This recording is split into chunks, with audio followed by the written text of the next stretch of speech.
ಶ್ರೀ ಗುರುಭ್ಯೋ ನಮಃ. ಶ್ರೀಮಾತ್ರೇ ನಮಃ. ವೆಲ್ಕಮ್ ಟು ವೇದ ಜನನಿ ನಾರಾಯಣೀಯಂ ದಶಕಂ 13 ಹಿರಣ್ಯಾಕ್ಷ ವಧಃ. Dashakam 13 will be chanted in Vrittam Shikharini. Shloka 1. Hey Madhava, who always gives boons, Hiranyaksha was searching for you in the water, where the water hardly was up to your knees. Then Narada, your devotee, skilled in misleading strategy, went to him praising his power and talking ill about you. Hiranyaksham tavad varadha bhavadhanveshana param charantam samvarte payasi nija jangha parimite भवद भक्तो गत्वा कपटपटुधीर्नारद मुनिः शनैरुचेन दनुजमपि निन्दं स्तव बलम्. हिरण्याक्षं तावद् वरद भवदन्वेषण परम् चरन्तं सांवर्ते पयसि निज जङ्घा परिमिते भवद्भक्तो गत्वा कपटपटुधीर्नारद मुनिः शनैरुचेन दनुजमपि निन्दं स्तव बलम्. Shloka 2. Narada said, "Hey Hiranyaksha, Vishnu is carrying away your earth. What is happening? It is a pity, pitiful indeed." Hearing this, Hiranyaksha roared, "Where is he?" Then, guided by Narada, he reached you as you were coming out of the water with Bhuma Devi, the earth. Samayavi Vishnur harati bhavatiyam vasumatim प्रभो कष्टं कष्टं किमिदमिति तेनाभिगदितः नदन् क्वासौ क्वासौ इति समुनिना दर्शितपथो भवन्तं सम्प्राप धरणिधरं मुद्यन्त उदगात्. समायावि विष्णुर् हरति भवतीयं वसुमतीं प्रभो कष्टं कष्टं किमितमिति तेनाभिगदितः नदन् क्वासौ क्वासौ इति समुनिना दर्शितपथो भवन्तं सम्प्रापद् धरणिधरमुद्यन्तमुदगात्. Shloka 3. Hey Krishna, you totally ignored him who was making fun of you, saying this is only a forest animal, and teasing you with bad language. You saw the earth shaking on the tusks, and with care you placed firmly on the water and geared yourself for the fight, Krishna. Aho aranyoyam mriga iti hasantam bahutaraihi duruktairvidhyantam ditisutam avajnaya bhagavan mahim drishtva damshtra shirasi chikitam svena mahasa पयोधावाधाय प्रसभम उदयुक्ता मृधविधौ आहा आरण्योऽयं मृग इति हसन्तं बहुतरैः दुरुक्तैर्विध्यन्तं दितिसुतम् अवज्ञाय भगवन् महीं दृष्ट्वा दंष्ट्रा शिरसि चकितां स्वेन महसा पयोधावाधाय प्रसभम् उदयुङ्क्तामृधविदौ. Shloka 4. Hey Madhava, as the Ashura Hiranyaksha threw a mace, you also armed yourself with a mace for the battle, but it was just a play for you. The maces struck against each other with tremendous bangs echoing in the sky, while all the gods gathered to watch this. Brahma was urging you with prayers that the Ashura must be killed before the evening ended, Madhava. गदापानौ दैते त्वमपि गृहीतोन्नत गदो नियुद्धेन क्रीडन् घटघटरवोद्घुष्टवियता रणलोकौत्सुख्यान् मिलति सुरसङ्घे धृतममुम् निरुन्ध्या सन्ध्यादा प्रथममिति धात्रा जगदिशे गदापानौ दैत्ये त्वमपि गृहीतोन्नत गदो नियुद्धेन क्रीडन् घटघटरवोद्घुष्ट वियता रणलोकौत्सुख्यान् मिलति सुरसङ्घे धृतममुम् निरुन्ध्या सन्ध्यात प्रथममिति धात्रा जगदिशे. Shloka 5. Surprisingly, Krishna, your mace was suddenly knocked down out of your hands by the Ashura's attack. Amazingly, you were smilingly brought forth in your hand the discus, that is the Sudarshana Chakra, which is famous for destruction of Asuras. With the chakra in your hand, you were looking majestically attractive. Gatonmardhe tasmim stava khalu gadayam dhiti bhuvo gadaghatat bhumau jhatiti patitayam ahaha bhoho मृधुस्मेरास्यस्त्वं धनुजकुल निर्मूलनचनं महाचक्रं स्मृत्वा करभुवि दधानो रुरुचिषे गतोन्मर्दे तस्मिंस्तव खलु गदायां तिदि भुवो गदाघातात् भूमौ झटिति पतितायाम् अहह भोः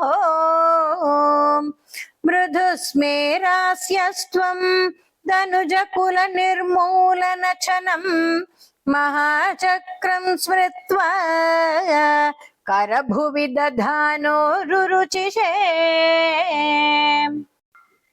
Shloka 6. Hey Krishna, the Ashura who was furious with anger like the Yama, god of death, aimed his shula at you, but you broke it up into pieces with your chakra. Infuriated, he then jumped into you mighty fist blows. He then artificially created tricks in the fight with you, but you are above and beyond all these illusions, Madhava. ततः शूलं काल प्रतिमरुषि दैत्ये विसृजति त्वयि चिन्दत्येन करकलितचक्रप्रहरणात् समारुष्टो मुष्ट्या स खलु विदुतं स्वां समतनोत् गलन्माये माया स्वयि किल जगन् मोहनकरीः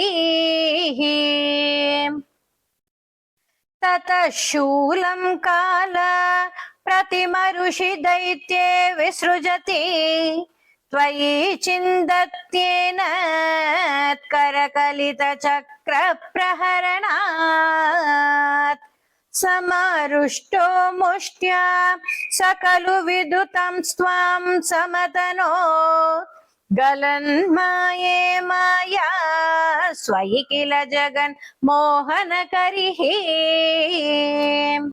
Shloka 7. Hey Guruvayurappa, the illusory attacks of the Asura were destroyed by a power spark emanating from your chakra. Then you killed him with a forceful hit at the base of his ear with the tip of your hand. Guruvayurappa. भवचक्रज्योतिष्कणलवनिपातेन विधुते ततो माया चक्रे वितत घनरोषान्धमनसम् गरिष्ठाभिर्मुष्टि प्रहृतिभिरभिघ्नन्दमसुरम् कराग्रेण स्वेन श्रवणपदमूले निरवधिः भवचक्रज्योतिष्कणलवनिपातेन विधुते ततो माया चक्रे वितत घन रोषान्धमनसम् गरिष्ठाभिर्मुष्टि प्रहृतिभिरभिघ्नन्तमसुरम् कराग्रेण स्वेन श्रवणपदमूले निरवधिः. Shloka 8. Hey Krishna, Govinda, knocked down powerfully by you, the Ashura crashed down bleeding from his mouth. While the sages were singing in praise of his death and were mightily pleased, they were praising happily on you, you who is the Yagyamurti, Krishna. Mahakaya soyam tava kara saroja pramathito गलत्रक्तो वक्त्रात् आपतदृशिभिश्लाघितहतिः तदा त्वाम् उद्धाम प्रमदभरविद्योतिहृदयाः मुनीन्द्रासान्द्राभिः सुधिभिरनुवन्नदवरदनुम्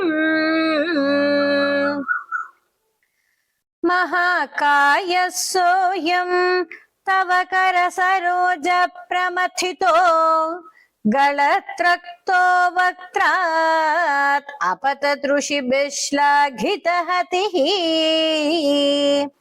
तदा त्वाम् उद्दाम प्रमदभरविद्योतिहृदयाः मुनीन्द्रासान्द्राभिः सुधिभिरनुवन्नधवरदनुम्. Shloka 9. Hey Supreme God Krishna, Guruvayurappa, the one who gives boons.